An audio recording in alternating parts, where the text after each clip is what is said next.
प्रथमतः मी आपले आदरणीय प्राचार्य शिंदे मॅडम आणि त्यांचे सहकारी शिक्षक मंडळींचे आभार मानतो. मला या ठिकाणी आपल्याशी इंटरव्ह्यूज करण्याची संधी उपलब्ध करून दिली. तुम्हाला इंग्लिश मराठी हिंदी सर्व येतं ना? हो. My self I am Dattatray आहे.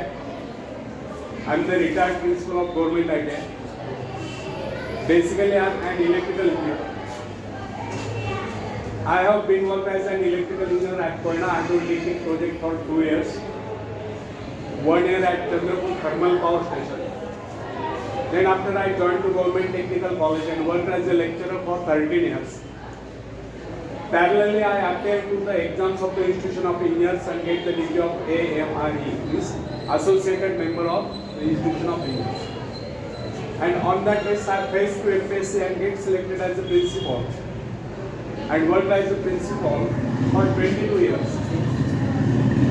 And after prolonged service of 38 years, I retired in August 2019.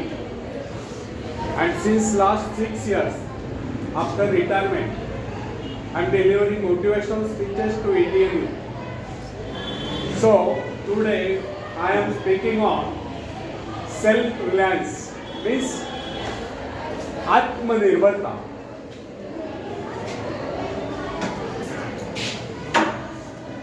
शायद आपने लॉकडाउन पीरियड में अपने आदरणीय प्रधानमंत्री नरेंद्र जी मोदी सर इन्होंने आत्मनिर्भर भारत इस विषय पर स्पीच दिया था. शायद आपने सुना हो.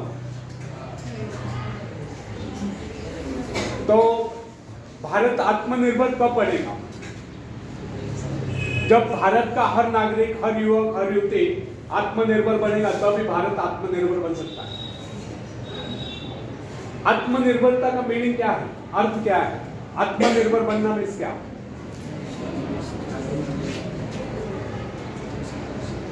आपको आता है लेकिन बोलने को कोई चाहता नहीं.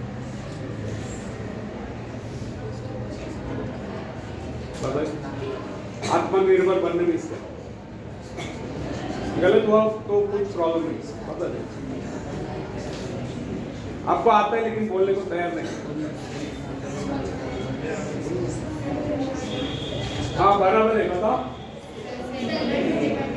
सेल्फ डिपेंडेंट बनना. उनके लिए तालियां बजाओ.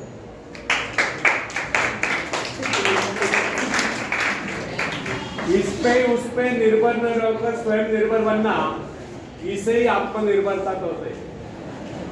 और इसी विषय पर मैं बोलने वाला हूं. तो फ्रेंड्स, आत्मनिर्भर बनने की क्षमता वास्तव में हर व्यक्ति में होती है, परंतु बहुत ही कम लोग ऐसे होते हैं जिन्हें अपने ऊपर विश्वास हो. दूसरों का सहारा ढूंढना तो उनकी आदत सी बन जाती है. यह बात हमें कभी नहीं भूलनी चाहिए. दूसरों के सहारे चलना तो बड़ा आसान है, किंतु इससे हमारी रही सही शक्ति क्षीण हो जाती है. मस्तिष्क और योग्यता, इनका जितना उपयोग किया जाएगा, ये उतने बढ़ेंगे, इनका उतना ही विकास होगा. एक विडंबना है कि अपने आप कुछ करने की बात कुछ ऐसे लोगों के मन में आती नहीं. कुछ लोग अपने आप एक ही काम करते रहते हैं और वह अपने बदनसीबियों का रोना रोना या दूसरों के आश्रय कर उनके गुणगान करना. ऐसे लोग जिन्हें सदा दूसरों के बल पर विश्वास होता है, वे केवल पिछलकू की संज्ञा पाकर निंदा के पात्र बने रहते हैं. ऐसे लोग अपने आंतरिक शक्तियों का भी लाभ नहीं उठा पाते. फ्रेंड्स, यह न समझना आप यदि जन्मजात नेता नहीं है तो ऐसे रहोगे. जन्मजात कौन क्या होता है? कोई महान नहीं होता, कोई वैज्ञानिक नहीं होता है, बल्कि एक अबोध बालक जन्म के बाद अपने में ऐसी शक्ति पैदा करता है जिसके सहारे वो अपने व्यक्तित्व की एक अलग पहचान बना लेता है. इतिहास में ऐसे बहुत से लोग हुए जिनमें नेतृत्व करने की योग्यता नहीं थी, फिर भी वे अपने प्रयत्नों से, अपने परिश्रम से, अपने योग्यताओं का विकास करके महान नेता बने.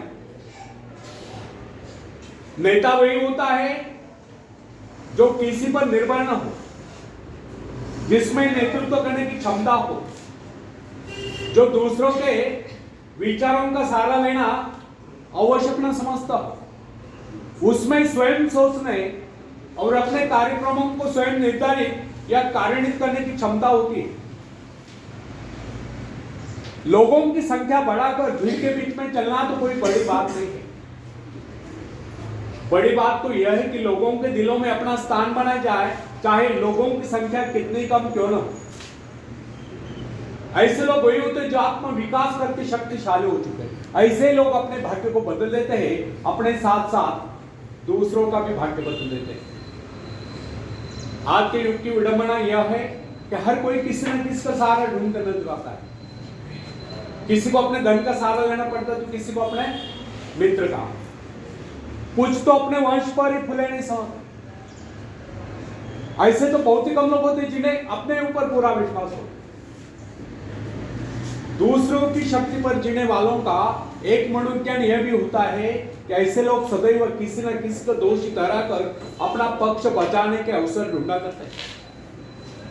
वास्तविकता यह है, इस प्रकार की आदत कायर प्रकृति की परिचायक है। आत्मनिर्भर बने, आत्मनिर्भर बनने की आदत डाली है।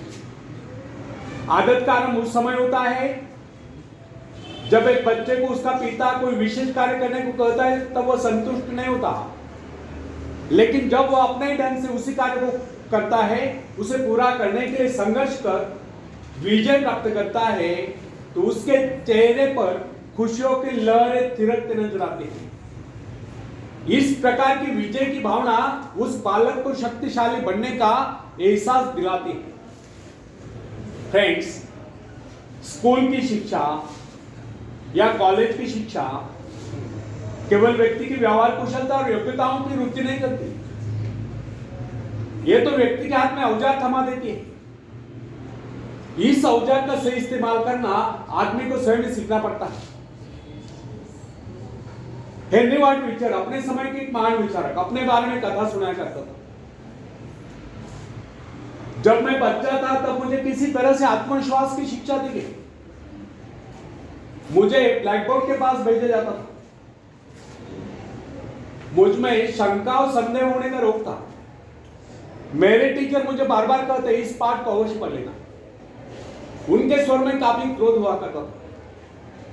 उनका यही कहना था कि हमें केवल प्रश्नों के उत्तर चाहिए। यद्यपि उन शिक्षकों का यह व्यवहार कठोर ही प्रतीत होता था, किंतु इतने सारे बच्चों को सीधी राह पर लाने के लिए उनका यह व्यवहार उचित ही था। और इस व्यवहार का ही नतीजा था कि 1 मास से भी कम समय में विधि ने मन मैं उन सभी सवालों के जवाब निकलने लगा जो मुझे सबसे कठिन लगते थे। एक दिन मुझे ब्लैक बोर्ड पर एक सवाल हल करने को कहा गया। जैसे मैंने सवाल को हल किया, टीचर बड़े कठोर अंदाज में बोले, बिल्कुल गलत। अब मेरे पश्चात उन्होंने किसी दूसरे छात्र को बुलाकर उसी सवाल को हल करने को कहा। उसने उसी तरीके से सवाल को हल किया जिस तरीके से मैंने किया था। मेरा उसका जवाब भी था। फिर टीचर उसकी पीठ थपथपा कर बोले, शाबाश, तू तो इस सवाल को हल करने में सफल हो गया। अब मुझसे रहा नहीं गया। मैंने तुरंत ही खड़े होकर पूछा, सर, यदि इसका और मेरा जवाब एक है, सुलझाने का तरीका एक है, फिर आपने मुझे डांट कर गलत क्यों कहा? तब टीचर बोले, यह बात तूने पहले क्यों नहीं कही जब मैंने तुझे गलत कहा था?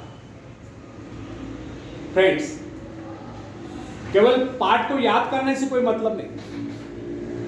हमारे भीतर यह दृढ़ विश्वास होना चाहिए कि जो कुछ हमने याद किया उसे कोई काट नहीं सकता।